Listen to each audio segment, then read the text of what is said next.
KONI Sumsel menginformasikan, nasib Porwil Sumatera sampai akhir tahun belum jelas alias terancam batal. KONI Sumsel mengantisipasinya dengan menyiapkan strategi lain untuk atletnya. Jika Porwil batal, KONI Sumsel mengaku rugi karena diganti dengan Kejurnas Prapon Cabur, yang nantinya atlet Sumsel akan bertanding dengan atlet dari daerah lain di Indonesia, tak hanya Sumatera. Memang ada beberapa kerugian ya, kalau memang Porwil ini sampai tidak dilaksanakan. Iklim kompetisinya akan semakin berat. Kalau Porwil kita hanya bertarung dengan sesama Sumatera, ya 10 provinsi. Tapi kalau Prapon, ini kita bertarung juga dengan 37 provinsi, ya kan, karena ada provinsi baru kan di Papua ini.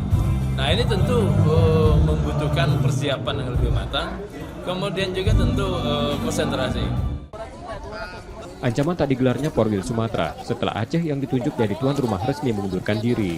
Nur Muhammad, Kompas TV, Palembang, Sumatera Selatan.